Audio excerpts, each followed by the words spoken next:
GamingBolt presents video game endings that insulted gamers. First impressions are important, but how a video game wraps up the experience can also color our impressions of a title overall. Unfortunately, not all the titles get to have the strong finish they needed. Whether they were the awkward middle child of a trilogy, hacked to pieces due to budget at the last minute, or a developer just got a bit cocky and left us with a sequel bait tease that never would go anywhere. Sometimes we see games that we complete and we're just insulted that it could be left with just that. Spoilers ahead, you've been warned. Deus Ex: Human Revolution. Deus Ex: Human Revolution shared with players a dystopic future with questions of transhumanism that we may very well be answering in the real world soon enough as technology seems to rapidly develop. With such fantastic base concepts, and the Illuminati stoking the fires of the war to come between the augmented and the normal humans, what did the title have to say about the whole debate it presented? It just asks you to pick a button to decide your ending. We never asked for this. Middle-earth: Shadow of War. When Talion comes to the realization that his ghost buddy Celebrimbor might not be looking to free Middle-earth from the shadow of Sauron, as much as replace him at the seat of power, and the two split from each other, a huge grind begins to build an orc army to prevent that from happening. It's bad enough that the true ending is a grind designed to force players into paying for the forced loot box mechanic. But all players get out of the grind, following the siege battles, is a simple cutscene, not even a final duel. The pride and accomplishment, I believe, is known in academic circles as a, quote, phantom pain effect. Far Cry 3.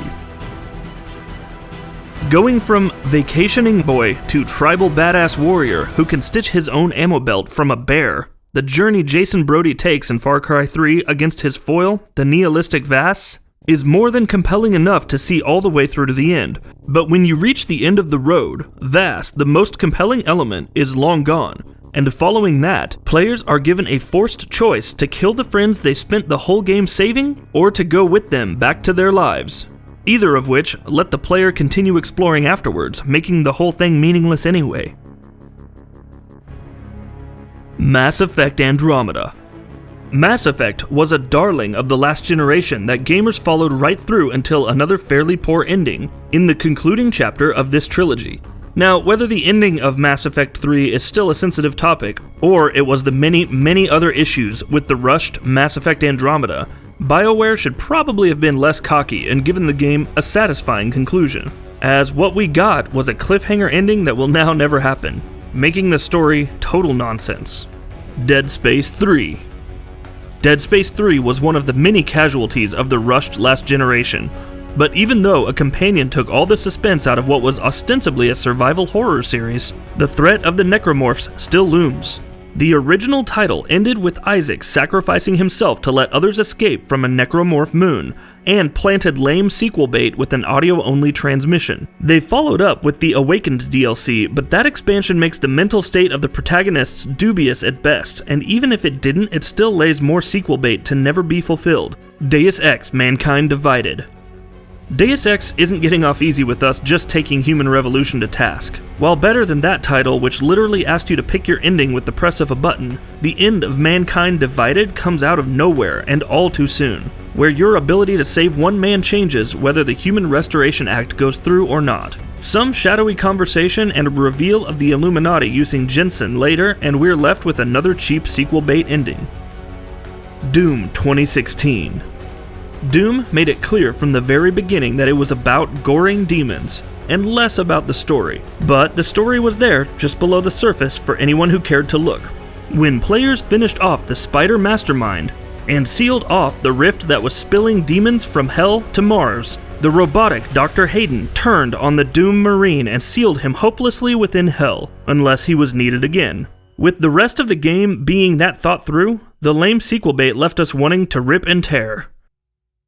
Final Fantasy XIII-2. Final Fantasy XIII-2, like most games involving time warping and timelines, is a hopeless mess of contradictions. After the dozens of hours needed to reach the ending, Sarah and Noelle managed to kill the villain and fix the timeline, but quickly realized that they played right into his hands and led him into great power. The journey to find lightning wasn't wrapped up, and Sarah dies having failed in her goal. Way to wrap up such a lengthy RPG by wasting everybody's time. I Am Alive. Having navigated through the tangled remains of Haventon following the event that shook America to its core, the protagonist has been surviving bandits, the tangled environment ripped down by earthquakes, and the desperate survivors who are just doing what they have to try to save his wife and daughter. At the climax, Carlo manages to summon a boat to rescue himself and 3 other survivors they've linked up with, but one is captured. The hero sends the 2 women away on the boat and goes after the other man, only for the game to be revealed as the recorded tapes of his adventures, being watched by a woman who appears to have his gear. Who is this woman? Why does she cry when the video's over? Never to be answered. Star Wars: The Force Unleashed 2. Contrived endings in Star Wars aren't as new as most people who didn't like The Last Jedi would have you believe. Star Wars: The Force Unleashed 2 followed the journey of a clone of Starkiller as he struggled with his memories from the last game and a past life, as well as his nature as a clone. The canonical good ending sees Starkiller capture Darth Vader for the Rebellion, and though they handwave and sequel bait the act with Boba Fett following their ship, a mostly untrained apprentice taking down the Dark Lord of the Sith is hard to swallow. Assassin's Creed 3. Ubisoft had their work cut out for them when they finally followed up on the saga with the full-numbered sequel, Assassin's Creed 3. Over the course of 3 games, many breadcrumbs were laid out that were supposed to come together with Assassin's Creed 3. What we got was Connor's story ultimately not going anywhere, or even preventing his people from leaving their homes. We're talking about that ridiculous scene where Connor kills Lee in the most laughable way possible. This scene is so awkward without the music.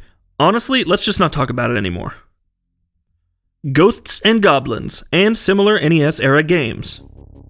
Very much a product of their time, games in the NES era were limited in space and would usually make up for it with a holdover from the arcade. Incredible difficulty. But the simple fact of being a home-based machine allowed many retro gamers to persevere. Ghosts and Goblins takes the main dishonor here because it asked players to run through the entire game twice to see it. But it's hardly the only game of that generation to reward days and months of hard work and skill with a poorly translated congratulations screen. Rage.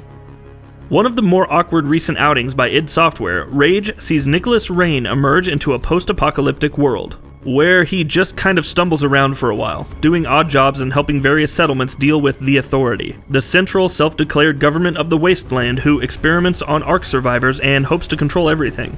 The entire game ends with Rain and the Resistance opening all of the remaining Ark vaults in order to raise an army for lame sequel bait to a game that will never exist.